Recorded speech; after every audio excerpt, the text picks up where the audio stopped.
Hi hello welcome to our channel. నేను మీ సిరి. ఈరోజు మనం చెప్పుకోబోయే కథ ఇష్టమైన సకుడ పార్ట్ 16. ఇక కథలోకి వెళ్ళిపోదాం. నా మీద నీకు నమ్మకం లేదు, అందుకే నువ్వు సమయం తీసుకుంటూనే ఉన్నావు. అయినా నమ్మకం ఎలా ఉంటుంది? తిన్నావా అని కనీసం ఒకరోజు కూడా అడగలేదు నిన్ను. అసలు ఏం చేస్తున్నావు, ఎప్పుడొస్తావని పట్టించుకోలేదు కదా. నా కోసం ఎదురు చూసి చూసి ఒంటరిగా ఎన్నిసార్లు చెల్లిలో ఉన్నావో. కాసేపు నీతో ప్రేమగా మాట్లాడింది కూడా లేదు కదా. ఇక నమ్మకం ఎలా వస్తుందిలే. అతని స్వరం గాద్గదికమైంది. ఆమె కన్ని గుర్తుకొచ్చి కళ్ళ వెంట నీళ్లు పటపటా రాలిపోతున్నాయి. కానీ వేద, నీకు ఏ పరిస్థితుల్లో నా మీద నమ్మకం పోయిందో నాకు తెలుసు. నా మీద ఎందుకు అనుమానం కలిగిందో నువ్వు చెప్తే గానీ నాకు తెలియదు. నీ మీద ఒట్టు వేసి చెప్తున్నా, నాకు ఎవరితో ఎటువంటి రిలేషన్ లేదు. ఏ అమ్మాయితో అయినా రిలేషన్ ఉంది అంటే అది ఫ్రెండ్షిప్ వరకే అని నువ్వు అడిగావు కదా, ఇష్టంతో నా ప్రేమతోనా అని. మన పెళ్లి జరిగిన కొత్తలో నీ పక్కన పడుకోవాలంటే చాలా అంబార్జంగా ఉండేది నాకు. ఎందుకంటే అప్పుడు నువ్వు నా ఫ్రెండ్వి అనే ఫీలింగ్ ఉండేది. ఇప్పుడు అలా కాదు. నిన్ను నా కౌగిట్లో దాచేయాలనిపిస్తుంది. ఇంకా చాలానే అనిపిస్తుంది. చెప్తే తంతావు. ఆ చివరి మాటకు ఆమె కన్నీళ్లతో నవ్వింది తెలియకుండానే. అతని నుంచి దూరం జరగలేదు వేద. సారీ. ఆమె నుంచి ఆ మాట అతను ఊహించనే లేదు. నాది అనుమానం. అది ఎందుకో నీకు చెప్పలేను. దానికి కారణం నీ బిహేవియర్. నిజమే అనుకున్నాను. కానీ అది అబద్ధమని తర్వాత నీ బిహేవియర్‌ని బట్టి అర్థమైంది. అర్థం చేసుకున్నాను అంటుంటే ఆమె భుజాలు పట్టి దూరం జరిపాడు. ఏంటది చెప్పు వేదా. ఆమె భుజాలు పట్టి ఊపేశాడు హర్ష. నువ్వు ఆ మెరీనా అంటూ ఆగింది. అర్థం కానట్టు చూశాడు. సరిగ్గా చెప్పు. నువ్వు ఆ మెరీనా తన రూమ్‌లో ఉండడం చూశాను అంది నెమ్మదిగా. ఏం చూసావ్? అడక్కు నన్ను. తలుచుకుంటే ఒళ్ళు మండుతుంది అంది చిరాగ్గా. అబ్బా! నువ్వు చెప్తే కదా క్లియర్ అయ్యేది విసుక్కున్నాడు హర్ష. ఆ మెరీనా కింద, నువ్వు మీద, ఇద్దరూ బెడ్ మీద ఉన్నారు. క్లియర్‌గా చెప్పాలా? ఆమె అరిచింది కోపంగా. వేదా! అది గుర్తుకొస్తే నాకు మంట. ఛీఛీ! అది నైట్ ఏం చేస్తున్నావు దాని దగ్గర? దాని రూమ్‌లో. కోపం టక్కున వచ్చింది మళ్ళీ ఆమెలో. నిజానికి ఆమెకి భయంగా ఉంది. అసలు విషయం గుర్తుకొస్తే. వేద, ఆ రోజు మెరీనా ఇంట్లో పార్టీ. నేను, విజయ్ మాతో పాటు ఇంకో ఇద్దరు అమ్మాయిలు కూడా ఉన్నారు అని అన్నాడు హర్ష. అదంతా వదిలేయ్. నువ్వు చెప్పు. హర్ష, నిజం చెప్పు. ప్లీజ్.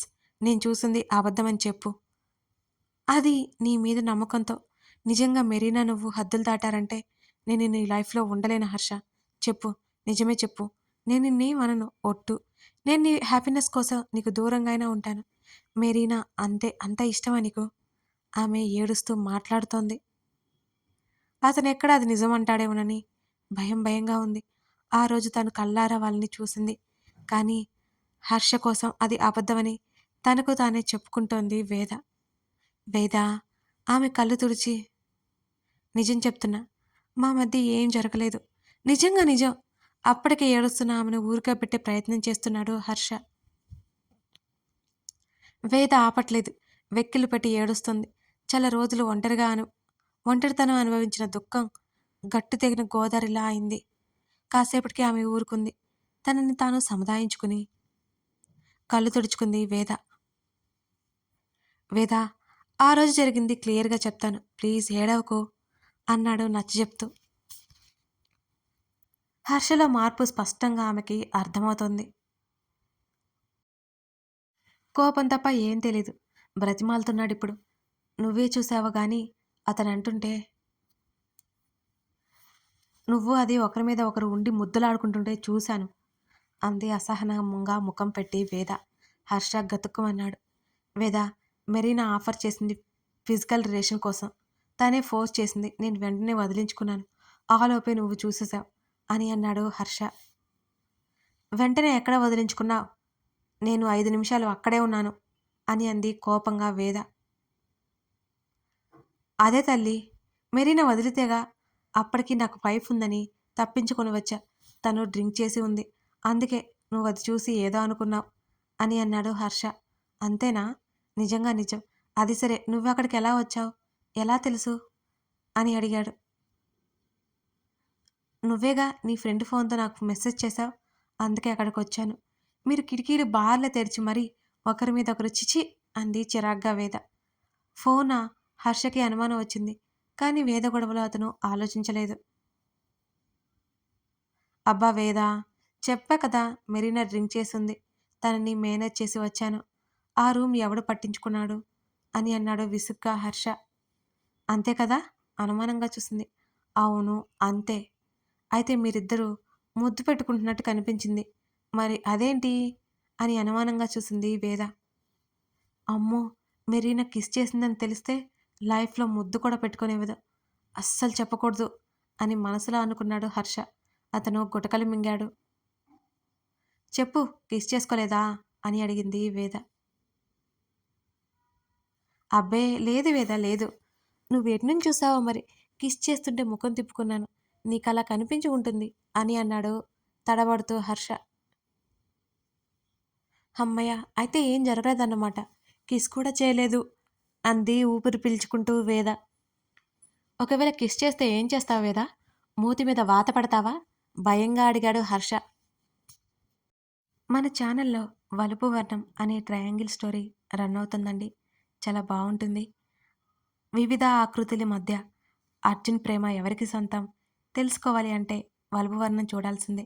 ఇంకా స్టార్ట్ చేయని వాళ్ళు ఒకసారి చూడండి. ఈ కథ మీకు చాలా నచ్చుతుంది. ఈ కథ చదివిన వాళ్ళందరూ మంచి మంచి సమీక్షలు కూడా అందించారు.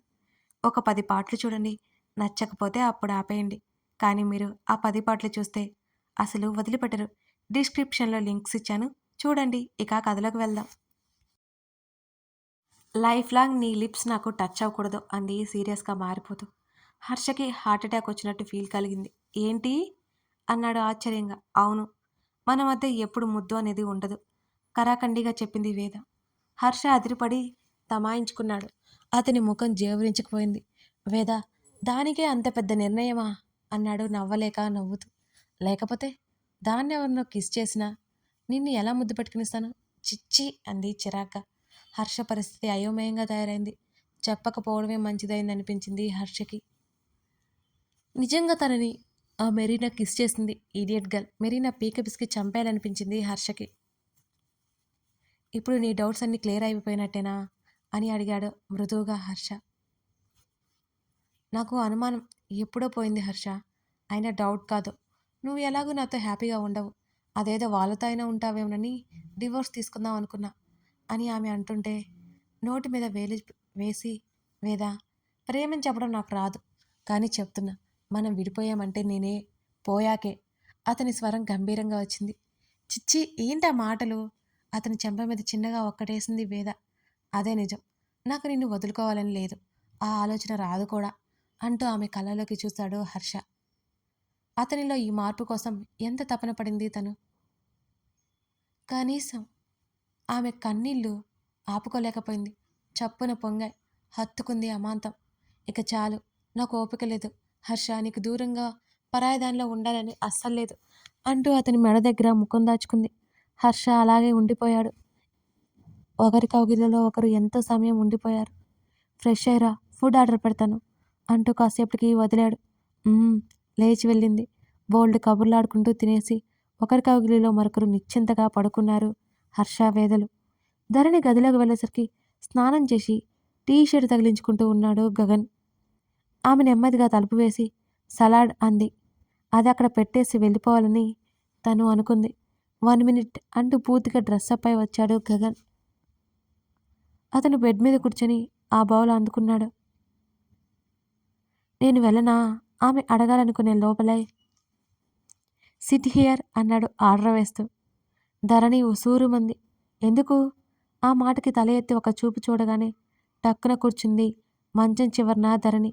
కూల్గా చెప్తే బుర్రకు ఎక్కదంత ఈజీగా నీకు. అతని మాటలకి మూతి తిప్పింది.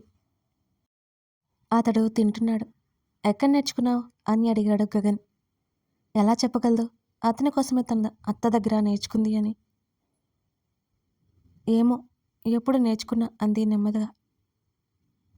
4 స్పూన్లు తినేసి పక్కన పెడుతుంటే అదేంటి అప్పుడేనా? అదంతా ఎవరు తింటారు? అని అడిగింది ఆతృతగా ధరణి. అతను ఒక నవ్వు నవ్వి ఆ బౌల్ కింద పెట్టేశాడు. ఇంతే తింటే ఎలా? ఆకలి వేస్తుంది. ఏమైనా తీసుకురానా? మిల్క్ లేదా జ్యూస్?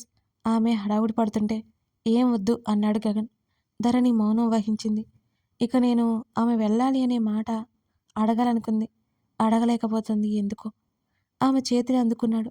ధరణి ఉలిక్కిపడి చూసింది అతని వంక. ఆమె చిన్న చెయ్యి అతని బలమైన చేతిలో చిక్కుకుపోయింది. ధరణి కళ్ళు బెరుగ్గా మారాయి. ఏంటి? ఆమె స్వరం తడబడింది. ఆమె చేతిని పట్టుకుని మీదకు లాక్కున్నాడు గగన్. ధరణి కళ్ళు రెపరెపలాడుతున్నాయి ఆ పనికి. కింద ఉన్న ఆమె మోకాళ్ళ దగ్గర పట్టుకొని మరొక చెయ్యి ఆమె వీపు మీద చుట్టూ వేసి అతని మీదకి తెచ్చుకున్నాడు ధరణిని. ధరణి బిగుసుకుపోయింది ఆ చర్యకి.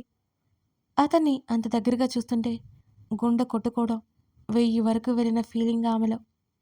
అలాగే ఎత్తి బెడ్ మీదకి వేయగానే ధరణి అదిరిపడింది. కీచుగా అరిచి నేను వెళ్తాను అంది కంగారుగా. ష్! అతను ఆపాడు. ధరణి ఏడుపు మొహం పెట్టి చూస్తుంది. అతని మీదకు వస్తుంటే 2 చేతులు అడ్డుపెట్టి కళ్ళు మూసుకుంది గట్టిగా. అతని నుంచి ఇంకా రియాక్షన్ రాలేదు. ఆమె పొట్ట మీద తల పెట్టుకుని పడుకున్నాడు. ధరణి నెమ్మదిగా కళ్ళు తెరిచి చూసింది అతని వంక. ఆమె చేతిని అందుకున్నాడు. నా కోసం సలాడ్ చేసినందుకు అంటూ ఆమె కొనవెల్లి మీద ముద్దు పెట్టుకున్నాడు. ఆమెలో అలజడి మొదలైంది ఆ చర్యకి. ఏంటిది? ఆమె స్వరం వణికింది. గ్రాటిట్యూడ్ చూపిస్తున్నా అన్నాడు ఆమె వేళ్ళని చెంప మీద పెట్టుకుని. ఇలా కాదు, థ్యాంక్స్ చెప్తే సరిపోతుంది అంటూ చేయి లాక్కోబోతోంది ధరణి. నాకు ఇలాగే వచ్చు అంటూ ఆమె కొనవేలిని అతని మునిపంటి కింద బలిచేశాడు. జల్లుమంది ఆమె శరీరం. గట్టిగా కళ్ళు మూసింది ధరణి. ఏంటి ఇతను తనతో ఇలా బిహేవ్ చేస్తాడేంటి? ఏదో భార్యని అయిపోయినట్టు, అతని హక్కు అయినట్టు అర్థం కాకుండా పోయింది అతని ప్రవర్తన ధరణికి. నేను వెళ్తాను అని అడిగింది చాలా మెల్లిగా. ఆ మాటలు పడనట్టు ఆమె అరచేతిని హృదయం మీద వేసుకున్నాడు గగన్. ఆమె అలాగే చూస్తోంది. ఆమె వైపు తిరగగానే కళ్ళు మూసింది టక్కున. ఆమె ఊపిరి భారంగా పీల్చుకుంటున్నట్టుంది. ఆమె హృదయం అంతే భారంగా కదులుతోంది నెమ్మదిగా. ఆమె పెద్ద పెద్ద కళ్ళు మూసుకుపోయాయి. ఆమె పెదవులు చిగురుటాకులే అయ్యాయి. ఆమె కంఠం గాలి గుడకలు వేస్తోంది. ఆమె గుండె శబ్దం అతని చెవిని చేరుతోంది. ఆమెనంత దగ్గరగా చూస్తున్న అతనిలో భావావేశం చప్పున పొంగింది. చెదిరిన ఆమె టీషర్ట్ మరి కాస్త పైకి జరిగింది అతని మునివేల దాటికి. ఒక్కసారిగా ఉలిక్కిపడి నేను వెళ్తాను. ఆమె స్వరం చాలా బెరుగ్గా వచ్చింది.